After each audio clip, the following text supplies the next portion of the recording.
Good night. Ajmahari here. I've often been asked, and I've seen a comment on the channel as well, but like, why do people with BPD have relationships? What do they want out of relationships? What's the point for people with either the patterns of BPD who might well be able to be diagnosed with it, or people who've been diagnosed with BPD and are essentially untreated? What is a person with BPD seeking out of a relationship? And as I just said, what's the point of them being in relationships? Well, it turns out there isn't really much point because they don't work and they're impossible, and so many other people get hurt. And I'm sure there are people out there with BPD that, or patterns of, that haven't been diagnosed, that might be able to be diagnosed if they would seek an assessment.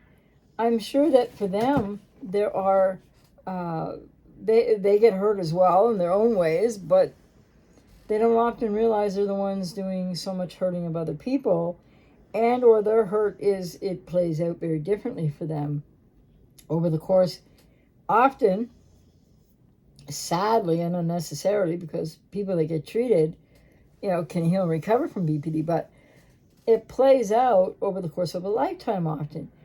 But why are people with BPD seeking relationships? Well, they want to be loved as much, in their consciousness, in their conscious mind. They want to be loved. They want to love, They want to maybe have kids, whether they're males or females, like they want to get married, have kids, or be in a relationship. They can be motivated by all kinds of different things that have to do with BPD, and also the codependency that goes with BPD in terms of can't be alone, or don't really know who they are, so they need other to feel like they're somebody, like in the sense of like I exist kind of thing. So there's so many of those motivations that are in the unconscious of people with BPD, or who might be able to be diagnosed with BPD, who show all the patterns of behavior, etc., and the interrelational problems and the lack of identity. But essentially, to people with BPD, or who could be diagnosed with it, as I said, the reason that they're seeking relationships that they're consciously aware of is probably they're thinking what everybody else is thinking about why they want a relationship.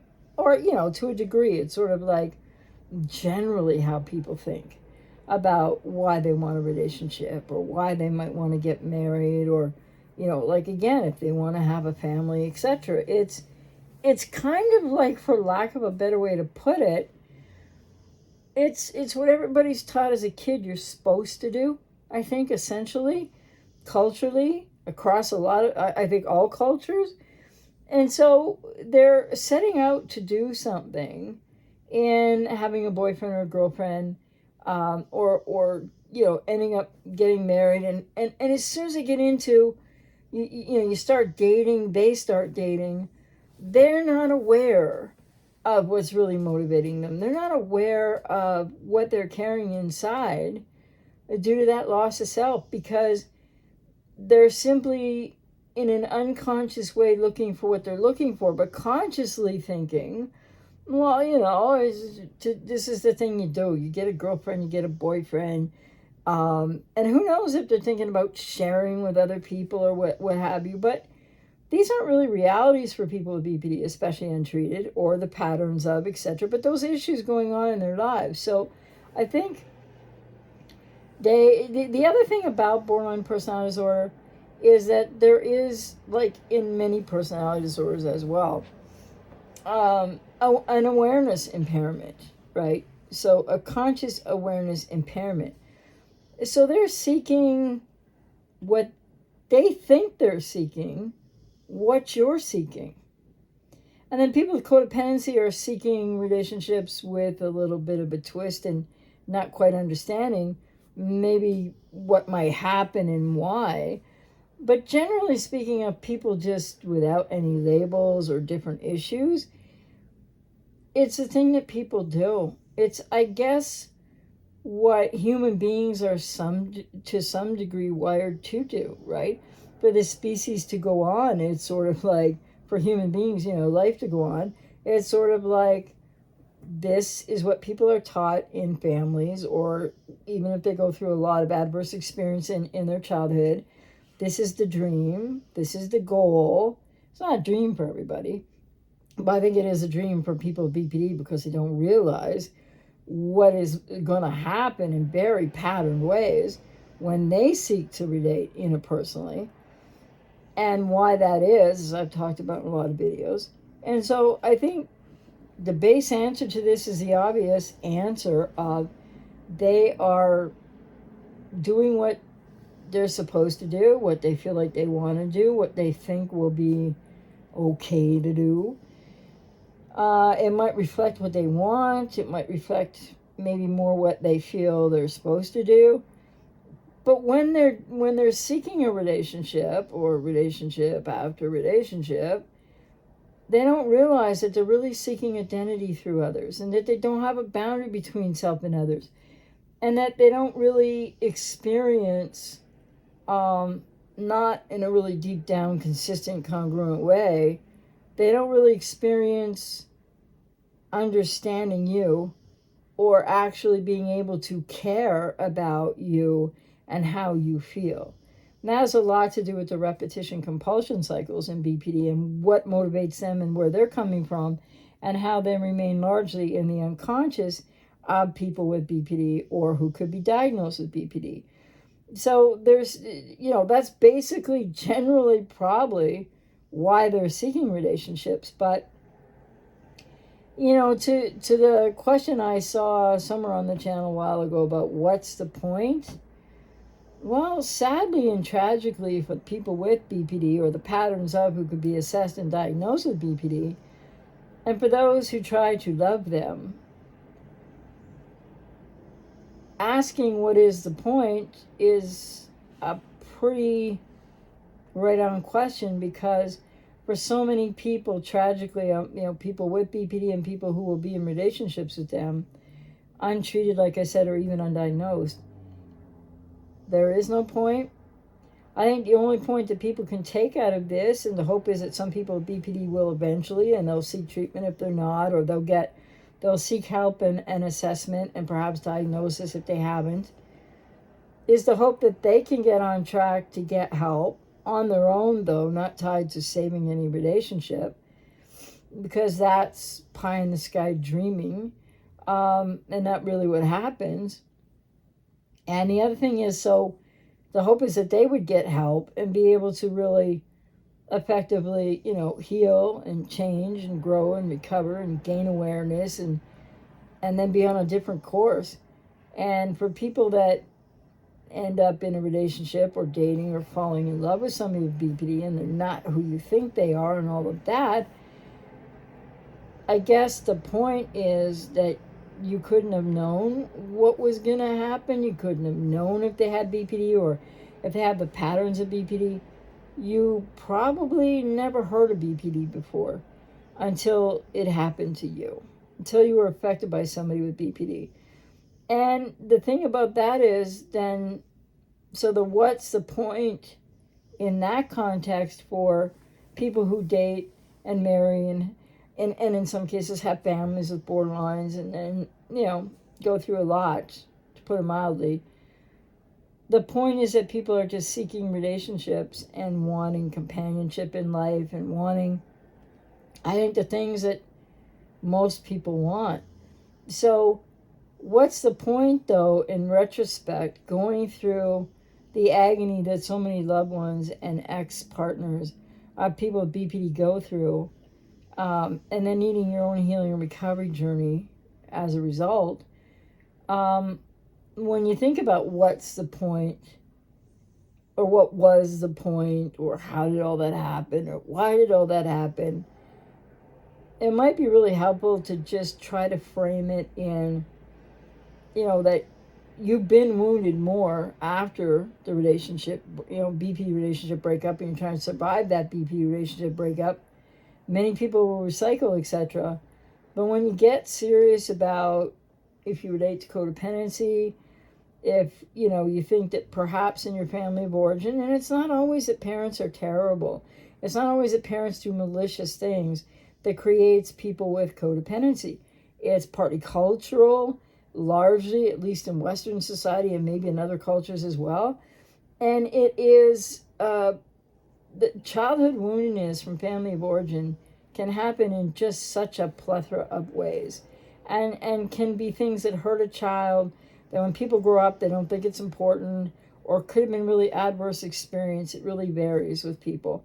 But I guess, when people are trying to survive the BPD relationship breakup, and maybe identifying and finding out through videos and that you may well have codependency as well, and what does that mean, and that you need to heal and recover from this.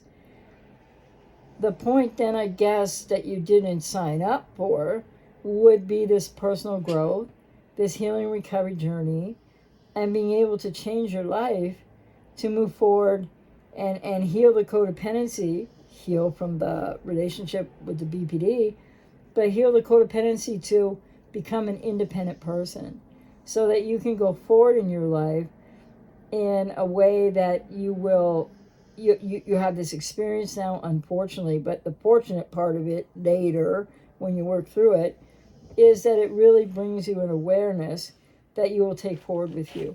And then when you heal the codependency and you become independent, you can really set yourself on a course for a very happy, healthier life, and meeting someone who can meet you where you are.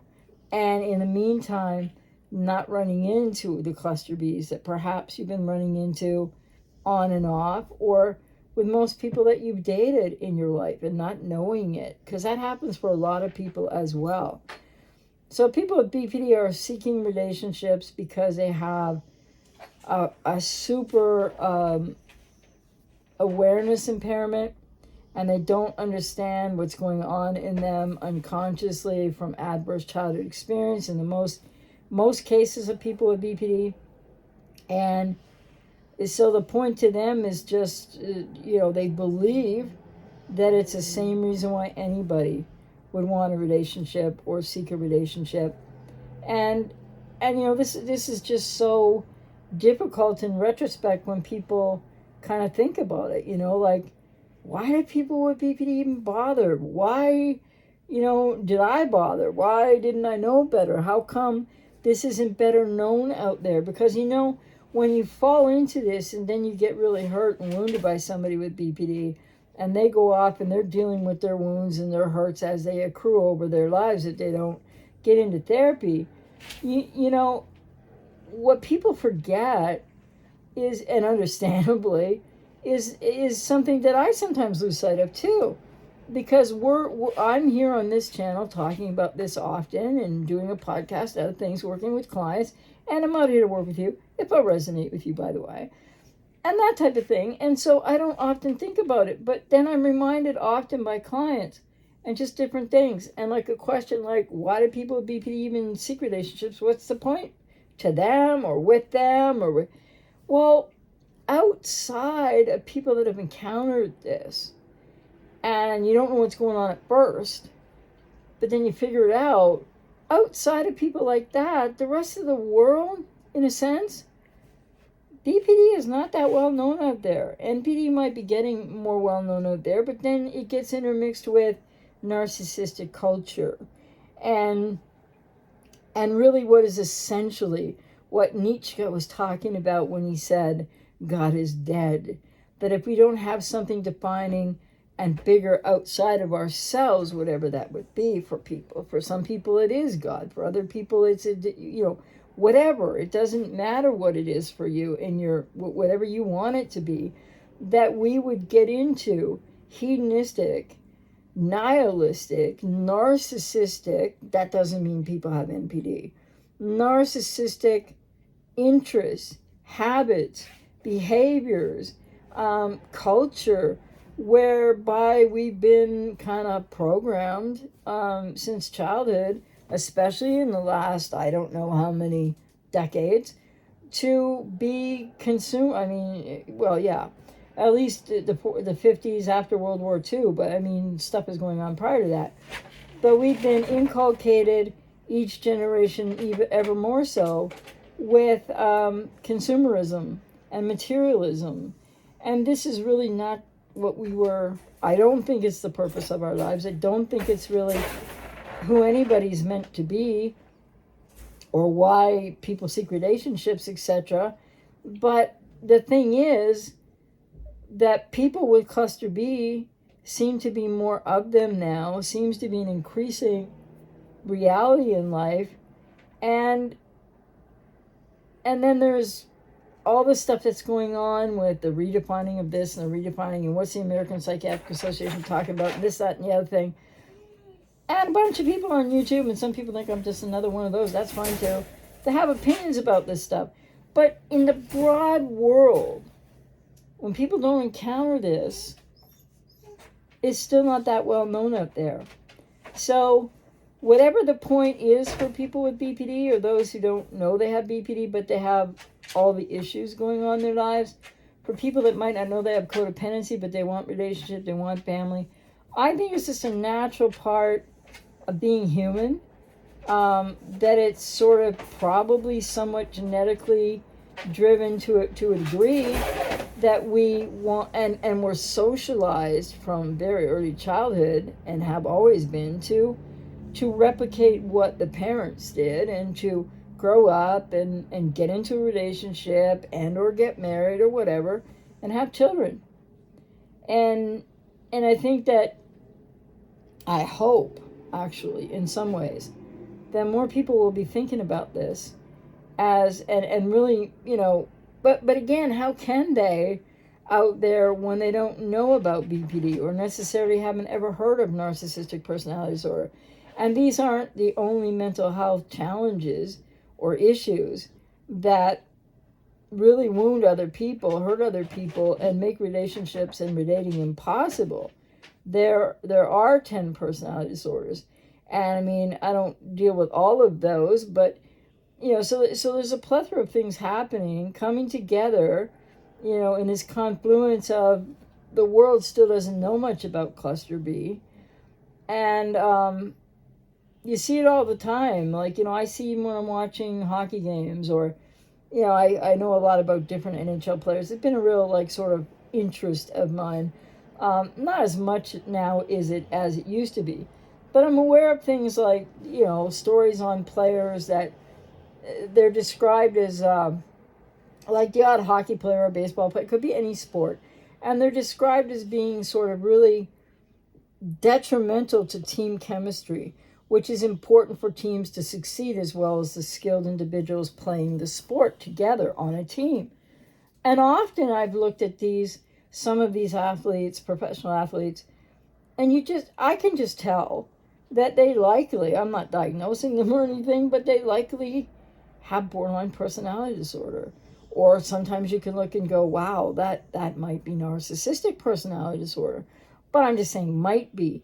But I've seen, especially in the NHL, hockey, and different things that have been talked about certain players, not a plethora of them, but you can see when they come and they don't fit in and they don't have that mental health that the rest of the team may have, and how they can be cohesive and cooperative, and how necessary that is to building a successful team, along with all the skills and everything. So, but we don't hear, I guess my point was, I've never heard any sportscaster start to even question the psychology or the psychological makeup or what went wrong in this individual player's life because this and that's happened. And we can see it often in hockey it used to be with the ones that fought the most, not all of them, but some of them. And as that role kind of changed, you can see it with the ones who just have these incredible mental health challenges going on, right? In spite of the fact that they're talented enough to play professional hockey or football or basketball or whatever the sport might be, they just aren't well-adjusted individuals. But you'll never hear on the sports front or in sports broadcasting or journalism, you won't really see anything written about the psychology of what's going on there. Very rarely. And the other thing is, so that's just one example, but I think in in business, in the way that society is going. Societies are going culturally across the world. It's not the same in every country, but the Western world, and I'm not sure about, the rest of the world as opposed to the Western world. But, even in work and in careers and what people can encounter in the workplace now, there's probably not a lot of psych evaluation going on with people that are really problematic or may have BPD or NPD and be in the workplace. And I think that it depends about the higher up people are, or the more they work in corporatocracy or corporations, etc., that it almost is like, not really the borderlines, but the narcissists and the psychopaths are going to rise to more power and often the making of more money. That doesn't mean everybody that is uber rich or whatever is a narcissist or a psychopath. But we're seeing the development of culture to the point where that's what gets rewarded more often than an ethical, honest, hardworking person. And how do people without these personality disorders, but this doesn't apply as much to BPD, but it can for some, when they get into really high-powered careers, or even just look at Hollywood or music, and how many people in that seeking of fame does it come from personality disorder, mental health challenges in the first place? And that's not to say everyone again either, but and then there are more speculations, at least on YouTube and across the internet, by people about this celebrity is probably borderline or a narcissist or whatever. And I really try to stay away from getting into that because, I'll never forget, I think it was in the early 1990s when, I don't know, remember where I saw it, but somebody had written a blog probably is where I saw it. And it was that some psychiatrist had diagnosed Darth Vader, one of the characters in Star Wars, which most people probably know. I don't know a lot about Star Wars. Not my thing. But, so a psychiatrist in the early 1990s, diagnosed Darth Vader with borderline personality disorder. Really? Like, I don't know. I don't know enough about the Darth Vader character to say. But then there's been, I think, a few psychiatrists, certain people online talking about it who might not be psychiatrists or psychologists or whatever, mental health professionals. But there have been mental health professionals talking about on the internet, like the movie The Joker, that, that's definitely a psychopath. And I guess maybe that's the way the character was written. But outside of these kind of examples and speculations, with people that are already have been exposed to cluster B somehow, people just don't have a clue. They don't know. And that's how come, like, you were maybe one of those people prior, to being in a relationship with a borderline or borderline with some NPD traits or a narcissist. Because if you'd have known what you were getting into, I'm sure you wouldn't have gotten into it, right? So what's the point with these relationships? Unfortunately, it's usually those unhealthy bonds coming together. And I don't know about everybody with BPD. Some will go to therapy, some will go to treatment, and some will heal and recover, work through that. Or at the very minimum, find, as Dr. Linehan talked about, a life worth living so that they can relate better and do some things better, which helps them and helps others around them. But I think the point, essentially, that it ends up being about is the impossibility of these relationships and how wounded people tend to find each other. Doesn't have to be the same woundedness. And then that brings to people's lives an awareness at certain points, sooner or later, that you need to do some healing and recovery to really be healthier.